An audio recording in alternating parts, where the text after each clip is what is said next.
বেছে বেছে বিজেপি কর্মীদের গ্রেপ্তার করা হচ্ছে, এই অভিযোগে উত্তাল দুর্গাপুর। প্রতিবাদে দুর্গাপুর থানা ঘেরাও করে বিক্ষোভ বিজেপির। দুর্গাপুর পূর্বের বিজেপি প্রার্থী চন্দ্রশেখর বন্দ্যোপাধ্যায়ের নেতৃত্বে বিক্ষোভ।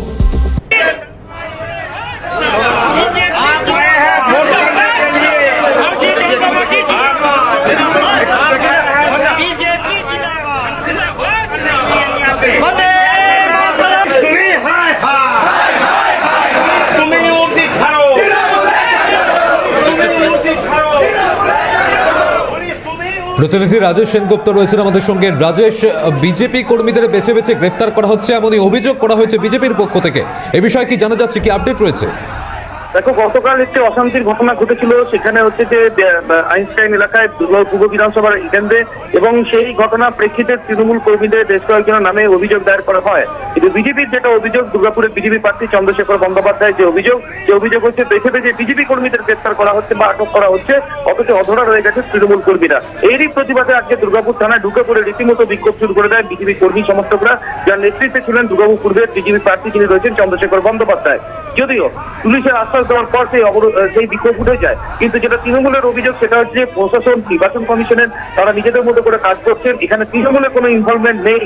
কেন এরকম অযথা করা হচ্ছে সেটা দিয়ে আমি বুঝতে পারছেন না রাজ্যের যিনি প্রাক্তন বিদায়ী মন্ত্রী প্রদীপ মজুমদারের এই বক্তব্য।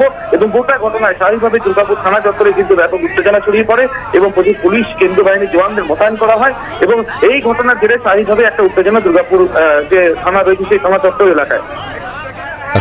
ধন্যবাদ রাজেশ। আপনাদের শোনাবো এই ঘটনায় বিজেপি প্রার্থী তিনি কি বলছেন। আমরা বারবার বলছি, আমরা ল অ্যাবাউট পিপুল, আমরা শান্তিপূর্ণ মিছিল ভারতীয় কার্যালয় থেকে আইনস্টাইন জেসি বোস হয়ে কমলপুর পারুলিয়া পর্যন্ত গিয়ে মিছিল শেষ হবে। সেই মিছিলে যখন আমরা পৌঁছাচ্ছি মাঝ পথে আইনস্টাইন জেসি বোসের কাছে আমাদের মিছিলের উপর হামলা করে, সেখানে লাঠি বাঁশ দিয়ে হামলা করে। আমি সাধারণ মানুষকে কৃতজ্ঞতা জানাবো, কারণ সাধারণ মানুষ যেভাবে প্রোটেস্ট করেছে পাল্টা কাল হয়েছে। প্রথম এতদিন সবাই সংবাদ মাধ্যমে দেখতো যে হচ্ছে তৃণমূল মারছে আর বিজেপি মার খায়, কারণ সাধারণ মানুষ যেভাবে হচ্ছে কি বলে গণপ্রহার দিয়েছে তৃণমূলকে, তৃণমূল এতদিনে একটা উচিত শিক্ষা পেয়েছে। আর এই ঘটনায় প্রদীপ মজুমদার তিনি কি বলছেন দেখুন। অভিপ্রেত নয়, আমরা খুবই দুঃখিত এবং আশ্চর্য যে এই ধরনের অশান্তি কেউ সৃষ্টি করেছেন, কে করেছেন তা প্রশাসন দেখবে। এবং আমি খালি এইটুকু বলতে চাই যে কোনো সন্ত্রাসের বাতাবরণ আমাদের প্রয়োজন নেই। তৃণমূল কংগ্রেস কোনোভাবেই সন্ত্রাসকে সমর্থন করে না এবং নিজেরা যুক্ত থাকার কোনোই প্রশ্ন নেই। আমরা শান্তিপূর্ণ নির্বাচন এর জন্যেই সারা দুর্গাপুরবাসী অপেক্ষা করছেন, একেবারেই অভিপ্রেত নয়।